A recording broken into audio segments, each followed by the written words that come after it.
Do you remember normal? It was a Monday morning commute. A playground with the kids.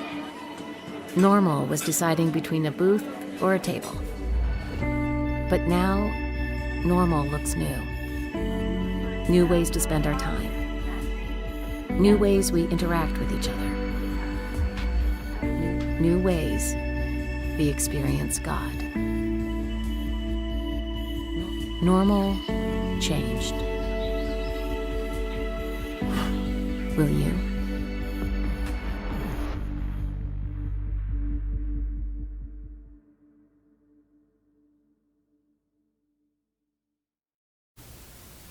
Hey everyone, glad you could join today. Today we are concluding our series entitled A New Normal, some of the things that we have learned as a result of this global pandemic. And today we are going to be in 2 Timothy chapter 4 and talk about a new normal in our relationships. John McCain was known as a statesman and a hero. He died in 2018, and he began his political career in 1982 when he became the congressman for the 1st District of Arizona. Then in 1987, he became one of the 2 senators from Arizona and then ran for president in the year 2000 and 2008. But before his career in politics, John McCain was an airman in the Vietnam War. And in October of 1967, his plane was shot down and he was held as a prisoner of war in Hanoi for 5.5 years, from October of 1967 until March of 1973. During that 5.5-year time in a prisoner of war camp, John McCain was held in isolation for 2 years. The only contact he had with another person was when the Vietnamese soldier would bring food to him once a day. He was regularly beaten, denied medical care. He had 2 broken arms, a broken leg, and chronic dysentery. When John McCain came back home after being a prisoner of war, he said this about his time in isolation. He said, "Isolation is the greatest form of torture that a person can experience because it weakens your resistance more than anything else somebody can do to you." There was a doctor by the name of Atul Gawande, and he studied the neurological impact of isolation on prisoners of war. And this is what he discovered, that those left in extended times of isolation sometimes went into a catatonic state and experienced symptoms similar to autism. And what he was saying was that because of these symptoms, the neurological damage done to a person because of isolation is even as great as sometimes experiencing physical distress. And he said this. He said, neurologically, isolation creates in us the same type of damage as a traumatic head injury. Isolation and lack of relationships in our life not just affects us emotionally, but it can affect us physically and even psychologically. And that's what I want to talk to you today about, is relationships. And I want you to see that we don't just simply desire relationships, but that you and I need relationships. I want to start back at the beginning in Genesis chapter 2. God has now created all the world and all the animals and all the plants, and He's created man. And in Genesis chapter 2:18, it says that God said it's not good that man should be alone. And what God does after that is He brings all the animals to Adam, and He wants Adam to name all the animals, and Adam names all the animals, and he discovers something. Adam then discovers what God already knew, that mommy badger had a daddy badger, and mommy elephant had a daddy elephant. But then it said that there was no one similar to Adam. He realized he was alone, and it wasn't good for him to be alone. We fast forward to the times of Jesus, and Jesus was asked, what is the greatest commandment? Jesus responded by saying, the greatest commandment is to love the Lord your God with all your heart, with all your soul, with all your mind, with all your strength. And the second is just like it, love your neighbor as yourself. You see, what Jesus was saying there, he was saying the totality of life is all about relationships. Our relationship with God and our relationship with others. After Jesus dies on the cross, is buried, and raises again and ascends into heaven, and the church is started. The leaders of the church understood the importance of relationships, because throughout the New Testament we read about all the one another's. 59 different unique one another's in which the early church leaders said it's important for us to one another. And so we see that, and that's why over the last several weeks I've been talking about margin in our lives. Because as John told us in that first week, as our margins decrease, our stress increases. And we talked about that last week, and how worry is the result of a lack of margin in our lives. But then when our margins decrease, our relationships suffer. Because I've told you that all the good things in life, and relationships are one of those good things, the deep, good, enduring relationships in our life happen in the margins of life. And when our margins are decreased, our relationships suffer. And so that's what we're going to talk about today here in 1 Timothy chapter 4, or 2 Timothy chapter 4, just by way of background. 2 Timothy is believed to be maybe one of the last things that the Apostle Paul had ever written. And what he's doing in 2 Timothy is he's kind of passing on the baton to Timothy, that he knows his life is coming to an end, and Timothy, his journey is just beginning, and so he's passing on that baton to Timothy. And he tells Timothy, I've fought the fight, I've kept the faith, and he realizes that his life is coming to an end. And in 2 Timothy chapter 4, the very last things that Paul probably wrote, he's writing about relationships. Because this is what you and I know, that when our life is coming to an end, we don't really care about the jobs that we had. When our life is coming to an end, we don't think about all the money that we made. When our life is coming to an end, we're not consumed by our cars and our possessions and our homes. What we desire more than anything else is our relationships. And we see that here in Paul's life in 2 Timothy chapter 4, that relationships is what matters. And so as we've been doing through this series, I want to show you what our old normal looked like and what our new normal can look like. Our old normal was disconnected. Think about that. We were so busy doing all these things that our relationships really did suffer, and we were disconnected from a lot of different people. And that's what Paul talks about here in 2 Timothy chapter 4. Because the number of people we know does not necessarily equal the friends that we have. And here at the end of Paul's life, he was disconnected from some people that were really important to him. He says in verse 9 of 2 Timothy chapter 4, he's writing to Timothy, he says, do your best to come to me quickly. And then listen to what happens here. For Demas, because he loved this world, has deserted me and has gone to Thessalonica. That word that he uses there for deserted means to abandon and to leave someone helpless. He said here, Demas he abandoned me. He left me helpless. Paul goes on, he says, only Luke is with me. He says in verse 12, I sent Tychicus to Ephesus. In verse 14, Alexander the metalworker did me great harm. In verse 16, no one came to my support, but everyone deserted me.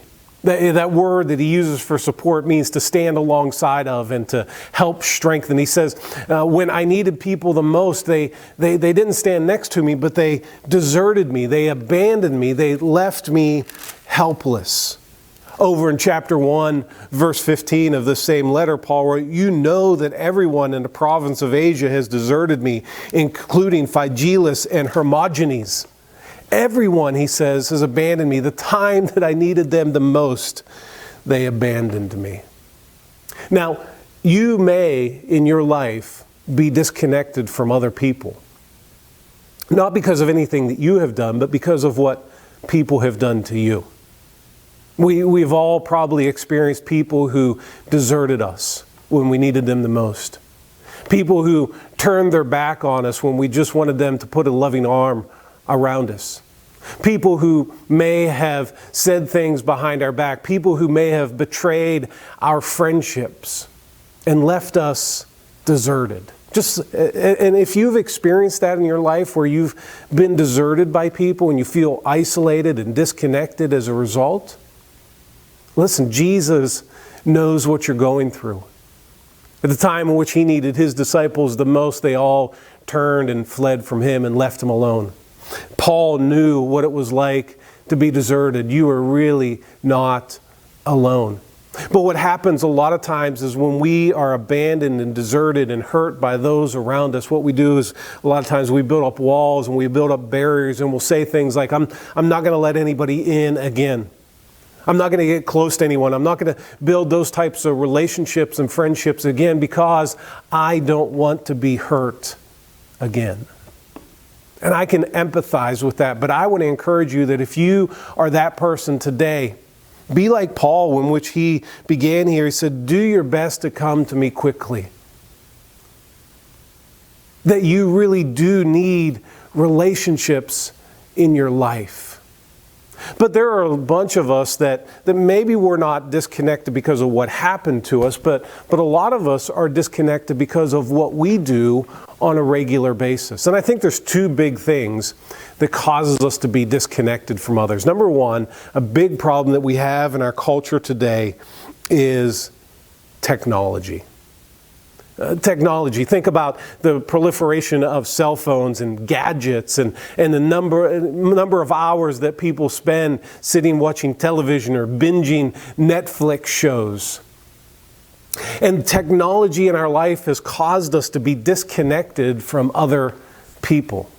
And a lot of times we blame this on the screenager generation. Right? We look at kids and they'll be sitting next to each other and they'll be sitting in a room and they're on their phones the whole time. They're not even really communicating with one another, or they're playing video games, and we blame it on this upcoming generation. But I can't tell you how many times I have been in a restaurant and I've watched families, dads and moms and kids, and they're sitting there at a table in a restaurant, and you would expect them to be communicating with one another and looking at each other and really building relationship with one another. But I'm sure you've seen it too, right? Dad and mom and the kids are looking at their phones. And technology, even though it has made, in many cases, our life much easier, it has really been detrimental to the relationships in our life. So I want to encourage you that if that's you, to take a step back from technology and really invest your time in relationships. A second reason why I think we are disconnected is just simply because of isolation. Right? We go to work, we come home, we sit down, we eat, we go to bed, we wake up, we do it all over again. I remember when I lived in North Carolina, I lived in a very small community. I think there were maybe 35, 40 houses altogether. A very small community. There was no one else around us. And I really only knew two families that lived in our neighborhood. I mean, as small as it was, and I really didn't know most of the people who lived around me, because this is what happened. All of my neighbors typically would come home. It was like we lived in medieval times. They would come home, they would open the drawbridge to their castle, they would go in, lower the drawbridge, and I would never see them again. And for a lot of us, we have made a conscious decision just simply to isolate ourselves from the people around us.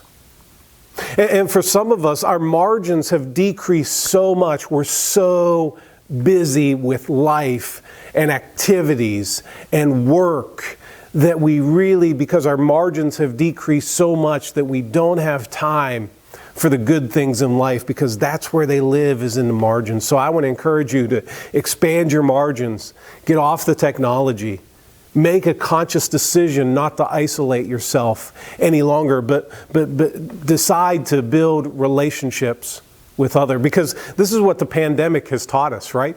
that we all need relationships. It's been amazing to me that those in quarantine, even the most introverted of us, got to the point in which we said, we need relationships. And so what has happened here is we have found so many different ways to really build that. I've seen pictures of people who are sitting 6 feet apart in lawn chairs in a parking lot. We've seen pictures of people who've gone to a nursing home and stood outside just so they could see that loved one. People who have never used technology before in their life are now using technology so that they can communicate and see loved ones and friends. Because we realized how much we needed one another. Apptopia does research on different apps and electronics that are used. And this is what they discovered. The social conferencing app called Zoom, maybe you've heard of it, has increased from just 10 million users a day to over 200 million users a day. I mean, the use of Zoom has really zoomed forward. The pun was intended there. A 2,000% increase. Because what we've learned from the pandemic is that we really do need one another. So as we come out on the other side, I want to encourage us to live with a new normal, and that new normal is connected. Again, let's look at what Paul says here in verse 9. He said, "Do your best to come to me quickly." You jump down to verse 21. And there Paul says again to Timothy, "Do your best to get here before winter." He said, I really desire to see you. Please come quickly.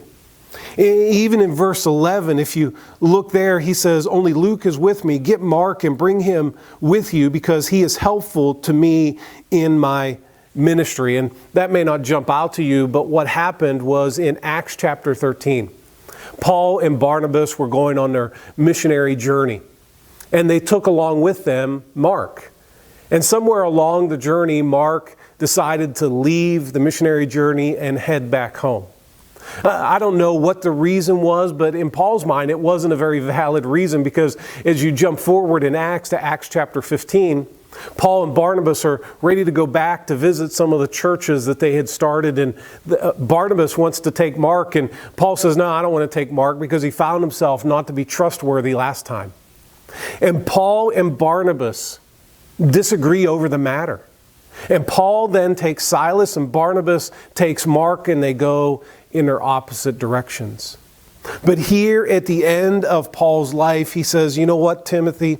He says, "I want you to stop, and I want you to bring back with you. I want you to bring Mark with you, because he is useful for me in this ministry." I don't know if somewhere along the line their relationship was patched up, or here Paul at the end of his life is reflecting back and maybe thought he dealt too harshly with Mark, or I don't know what the case is. But all I know is that Paul said, "I want you, Timothy. I want Mark to be with me. Some of these others who have deserted me, I wish they would come back and see me again, because I want to be connected again." I find it's so interesting to me that here in 2 Timothy chapter 4, verses 9 through 22, some of the last things that the Apostle Paul wrote in his life were all about relationships. Because what Paul understood, and what I want you to understand as we move into a new normal, is that we are all in this together. Right? Paul said, Timothy, I want you to come to me. I want you to bring Mark with me, because we are all in this together. Hebrews chapter 10, verse 25, there it tells us, "Do not forsake yourselves assembling together. But more so, even when you see the day approaching." He said, the writer of Hebrews there said, don't forsake yourselves. It's important for you to be together, because we're all in this together. And he said, you ought to be doing it more often as you see the day approaching. And as we think about all the things that are happening in the world around us. Most believers think that the day is very quickly approaching. And even if you're not one of those believers, you have to still believe that today we are closer than we were yesterday. And as we approach closer and closer to that day in which it's when time is going to come to an end, he said that's when we need to start gathering together more and more often. But it's interesting that we as believers are doing it less and less often, because we are all in this together. It's important for you to be in attendance at a local church. It's important for you to be involved in a small group. It's important for you to have an accountability person that can speak truth into your life. It's important for you to be involved in fellowship with other believers, because we're all in this together. I just want to give you 3 reasons why I think it's important for you and I to live in this new normal of connection. Number 1 is for support. Let's go back and look at what Paul said in verse 9. He says, "Do your best to come to me quickly, for Demas, because he loved this world, has deserted me and gone to Thessalonica. Crescens has gone to Galatia, and Titus to Dalmatia." He says here, Demas deserted me. He abandoned me. He left me helpless. I need the support. So Timothy, I want you to come to me quickly, because I'm here all by myself. I need the support. In Job chapter 2, Job experienced this. In chapter 2, verse 13, Job has now lost his wealth, he's lost his family, he's lost his health, and his friends come. And in Job chapter 2:13, it says that his friends came and sat. They didn't say a word, but they just came and sat with Job. Theologians today are calling that the ministry of presence. That sometimes we just need people who will sit with us. We need the support. I remember a few years ago, I was going through a really difficult time in my life, and I felt alone. I felt isolated, mostly because of some decisions that I had made, but decisions that others had made as well. And I had a good friend, still a very good friend to me. He was almost 20 years younger than me, and we would get together, we would have meals together, we would walk together, and we would never really talk about anything in particular, and he never really had any deep words of wisdom for me. But I really look back on those times with fondness, because I just needed someone to be with me. And I'm sure you have experienced that as well. And so you and I have the opportunity to be ministers and to have this ministry of presence in other people's lives to help support them when they're going through difficult times. That's why the new normal of connection is so important. And not just support, but also connection so that we can supply needs. He goes on in verse 13 and he tells Timothy, he says, "When you come, bring the cloak that I left with Carpus at Troas, and my scrolls, especially the parchments." He wants the cloak because it's getting cold, and that's why he tells Timothy, come before winter. He says, bring with you the scrolls and the parchments. Those are probably his copies of letters that he had written, or copies of the Old Testament that were important to him.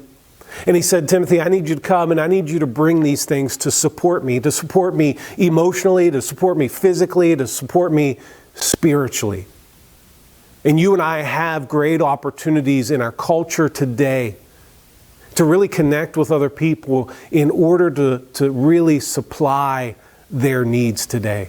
It may be a need financially, it may be a need where they just need help doing something, but connect with others so that you can help supply needs. And the third reason why connection is so important is to speak truth.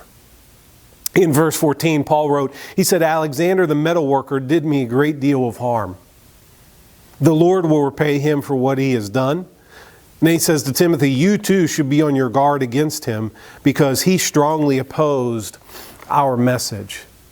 We all need somebody who's going to speak truth in our life, because this is what I've learned, is that all of us have blind spots in our life, parts of our life that we don't see. That's why they're called blind spots. I'm sure I've told the story before, but Beth and I were driving down Interstate 95, and I put my turn signal on to move into the left lane, and all of a sudden there was a car right there, honked the horn. I got back into my lane very quickly because that car was in my blind spot. After that, I would ask Beth, hey, is there any cars coming? And she was able to see in a blind spot that I couldn't see. And that's why you and I need other believers in our life, because not just physically, but spiritually, emotionally, relationally, financially, we all have blind spots in our life in which you and I need someone else who can point out those blind spots, who can see the blind spots and keep us from getting run over. Because we are all in this together. So what I want to encourage you today is to get connected. We all have reasons why we do things, but those reasons should never be excuses. Your reason for not connecting, your reason for not being involved in a local church, your reason for not being in a small group, your reason for not letting people into your life may be a very valid reason. Maybe you were hurt. Maybe you're an introvert. Maybe you don't feel comfortable around other people. Those are all reasons, and maybe, like I said, very valid reasons. But those reasons should never be excuses, because we have very clear guidance through Scripture that we are to be connected to one another. Jesus has told us that we need to be connected to one another because we're all in this together. We need each other. So I want to encourage you to get connected. It doesn't have to be with everybody. Find one good Christian friend that you can meet with on a regular basis. Find an accountability partner. Get involved in a small group. Because we're going to talk about this next week as we begin a series on Esther. That if we don't choose the right friends, we're going to end up with the wrong friends. And what I want you to know is that friends determine direction. And if you end up with the wrong friends, they're going to lead you in the wrong way. So get good, godly friends who are going to encourage you to go in the right direction, because we're all in this together. There was a documentary done a number of years ago called The March of the Penguins, and it followed the emperor penguins around in Antarctica. And they live in some of the most harshest conditions on the earth, where temperatures can drop to 80 degrees below zero and winds can blow at 100 miles per hour. And usually the male emperor penguin are very, very hostile towards one another. But when the days get the coldest, and when the males are sitting on the eggs and waiting for them to hatch, and when the winds are blowing and the storms are kicking up, what the emperor penguins will do is they become very docile and very comfortable around one another, and they gather together in large groups. And they take turns rotating to the center of that group so that they can stay warm. And what the emperor penguins have discovered, and what I want you to discover today, is that we're all in this together. Reject the old normal of being disconnected and begin to live a new normal of being connected with other believers, because we're all in this together. Father, thank you for your word today. We thank you for the ways in which it speaks to us. I pray for my brothers and sisters in Christ, that they would understand the benefits and the joys and the fulfillment that they can experience through good, godly, deep relationships. God, I pray that they would begin to live with a new normal of being connected, because we are all in this together. We ask this in Jesus' name. Amen. Great to have you here with us. Hope to see you soon. Take care.